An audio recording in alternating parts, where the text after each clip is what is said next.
wacan oo wanaagsan daawadayaal halkani waa Xogta Maanta oo arabaan kugu soo gudbino war wixii ugu waaweynaa ee dalka ka jira. Fadlan haddii aad ku cusub tahay barta YouTube-ka aan ku leenahay subscribe saar. Qodobada ugu waaweyn warka aan maanta idin soo gudbin doonana waxaa ka mid ah faahfaahin ka soo baxaysa qarax la eegtay kolonyo gaadiid ah oo ay la socdeen ciidamada Talyaani ah oo magaalada Muqdisho ka dhacay.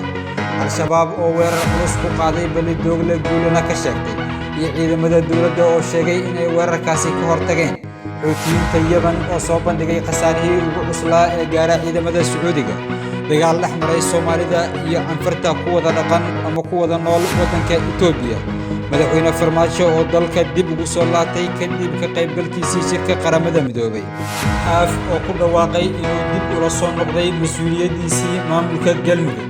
Qodobadaasi iyo qodobo kale ayaad ku maqli doontaan warkeena.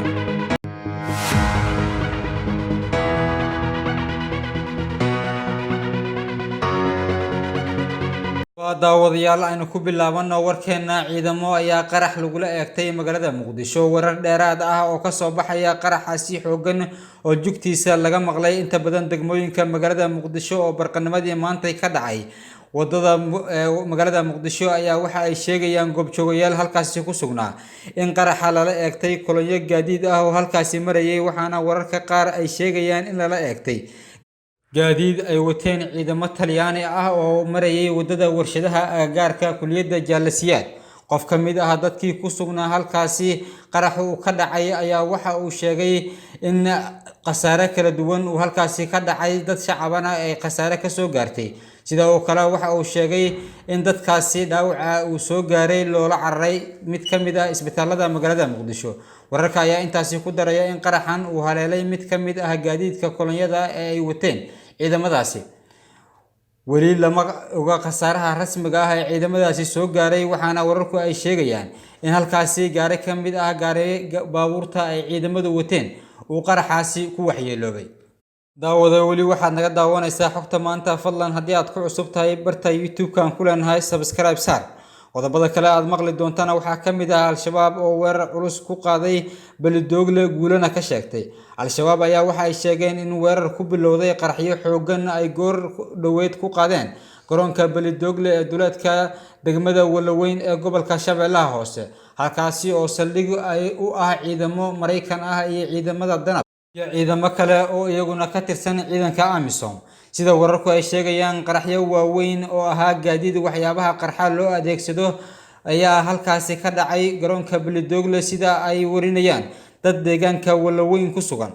Al-shabaab ayaa qoraal ay bartooda internetka ku soo qoreen ku sheegay in weerarkaasi culus ay qaadeen saldhigaasi ayna dagaalamayaashoodu ay gudaha u galeen garoonka balidoogle ay sheegeen in ay gudaha u galeen. garoonka balidoogle ayaa ah saldhig military oo ay isticmaalaan ciidamada Mareykanka ee ku sugan Soomaaliya waxaana inta badan saldhigaasi ka kaca diyaaradaha qumaatiga u kaca iyo kuwa kale oo aan duuliye lahayn ee drones ah oo loo adeegsado inta badan in waxyaabo badan kaasi ay u adeegsadaan diyaaradahaasi droneska ah.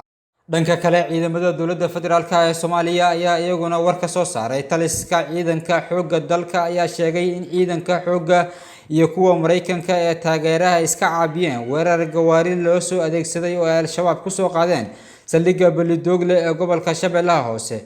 war ka soo baxay ciidamada oo lagu faafiyay warbaahinta dawladda ayaa waxaa lagu sheegay in weerarkaasi loo adeegsaday qarax balse baabuurtaasi ay ku qarxeen banaanka hore ee saldhigga. inkasta oo Al-shabaab xoog badan ay geliyeen weerarkan oo ay gawaari u adeegsadeen ayaa haddana ciidamada xoogga dalka ay ka feejignaayeen waxa ayna in ka yar 10 daqiiqo ku soo afjareen weerarkaasi ay soo qaadeen iyadoo aanay soo gaarin wax khasaare dhimasho ah ciidankaasi ayaa lagu yiri qoraal ciidamada dawladdu ay soo saareen. ciidamada xoogga dalka ayaa sidoo kale waxa ay sheegeen in israsaasayn qaraxyada kadib ay dhacday dhammaan ciidamadii Al-shabaab ee weerarka soo qaaday halkaasi lagu dilay. goorsii horeysay kooxda Al-shabaab waxa ay sheegteen in weerar ay ku qaadeen saldhigga balidoogle oo ay degan yihiin ciidamo Soomaali ah kuwa Mareykan ah iyo kuwa kale oo ka tirsan AMISOM. waa tahay daawadayaal weli Xogta Maanta ayaa naga daawanaysaan. fadlan haddii aad ku cusub tahay barta YouTube-ka aan ku leenahay subscribe saar. markana Sacuudiga Xuutiyiinta Yemen ayaa soo bandhigay khasaarihii ugu cuslaa ee soo gaara ciidamada Sacuudiga. jamhadda xuutiyiinta Yemen ayaa xaddii baahisay muuqaal muujinaya weerarkii ugu cuslaa ee ay ku qaadeen ciidamada Sacuudiga iyadoo weerarkan uu ahaa kii ugu khasaaraha badnaa ee Sacuudiga ka soo gaara dagaalka Yemen.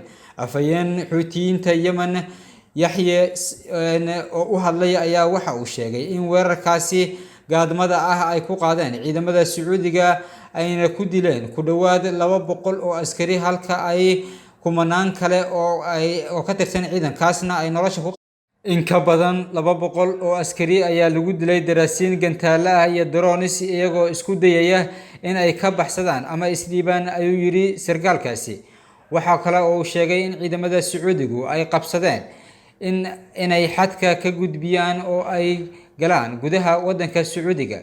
Dagaalkan ayaa waxa uu ka dhacay gobolka Koonfureed ee Najraan, iyadoo muuqaalo laga duubay ay muujinayaan gawaari gaashaaman oo gubanaya iyo iyagoo oo soo dhiibaya qaar ka tirsan ciidamada Sacuudiga ah. Sidoo kale muuqaalka ayaa waxaa ka muuqanaya sida aad u jeedaan hub fara badan oo ciidamadaasi ay isticmaalayeen oo ciidamada xuutiyiintu ay gacanta ku dhigeen. daawadayaal waxaa naga daawanaysaan barta YouTube-ka ee Xogta Maanta. haddii aad ku cusub tahay subscribe saar. markana dhankaasi Itoobiya dagaal ayaa dhexmaray Soomaalida iyo Canfarta ku nool wadanka Itoobiya. dagaalkan ayaa Soomaalida iyo Canfarta Itoobiya waxa uu ku dhexmaray deegaanka Allaale ee hoostaga gobolka City ee ismaamulka Soomaalida, waxaana lagu dilay dad badan oo Soomaali ah oo qayb ka ahaa dagaalkaasi. Barqadiiriyo oo ka mid ahaa dadka deegaanka oo dagaalka uu ka dhacay halkaasi joogay ayaa waxa uu sheegay in dagaalkaasi lagu dilay 14 ruux oo Soomaali ah, 7 kalena ay ku dhaawacmeen, isla markaasna ay la wareegeen tuulada Allaale inteeda badanna ay deganaayeen dad xoolo dhaqato ah. waxa uu ku eedeeyay dadka Canfarta in markasta ay dhibaato ku hayaan dadka xoolo dhaqatada ah. waxa uu sheegay inay weerar joogto ah ku soo qaadaan isla markaasna ay doonayaan in dhul ballaarsi ay sameeyaan, hase yeeshee dadka deegaanka ay inta badan iska difaaceen. sidoo kale in laga cabsi qabo in mar kale uu dagaal ka dhaco, ayuu halkaasi sheegay. markana daawadayaal, madaxweynaha dowladda federaalka ee Soomaaliya Maxamed Cabdullaahi Farmaajo ayaa dalka dib ugu soo laabtay kadib kasoo qaybgalkiisii shirka qaramada midoobay. madaxweynaha Soomaaliya mudane Maxamed Cabdullaahi Farmaajo ayaa maanta dib ugu soo laabtay magaalada Muqdisho kadib markii uu magaalada New York ee dalka Mareykanka kaga soo qayb galay meertada 74aad ee golaha guud ee qaramada midoobay. madaxweynaha ayaa intii uu halkaasi ku sugnaa waxa uu ka qayb galay shirar heer sare ah oo looga hadlayay arrimaha Soomaaliya. shir 3 geesood ah oo qayb ka ahaa uu soo qabanqaabiyay madaxweynaha dalka Masar ayna ka qayb galeen madaxweynaha Soomaaliya iyo kan Kenya, kaasi oo looga hadlayay arrimaha badda iyo arrimaha diblomaasiyadda ee ka dhaxeeya Kenya iyo Soomaaliya. agaasimaha warfaafinta iyo xiriirka caalamiga ah ee warbaahinta madaxtooyada Cabdinuur Maxamed Axmed ayaa waxa uu sheegay in wafdiga jamhuuriyadda ay ka qayb galeen shirkan caalamiga ah ay la wadaageen xaaladda dalkeena iyo himilada shacabkeena ee ku aadan dib u soo celinta dowladnimada iyo dib u dhiska dalka, iyagoo sidoo kale ku soo bandhigay mabaadi'da dowladda iyo aragtida shacabka Soomaaliyeed ee arrimaha gobolka iyo guud ahaan qaaradda, ayuu yiri agaasimaha.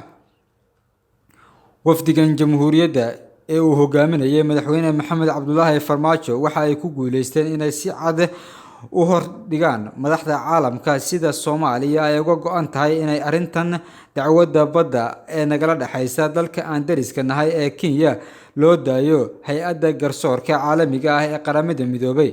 sidoo kale agaasimaha ayaa tilmaamay muhiimadda diblomaasiyadeed ee dhismaha safaaradda Washington ee dalka Mareykanka, halkaasi oo laga hirgeliyay safaaraddaasi intii madaxweynaha Jamhuuriyadda Federaalka ee Soomaaliya uu joogay, isagoo xariga ka jaray safaaraddaasi.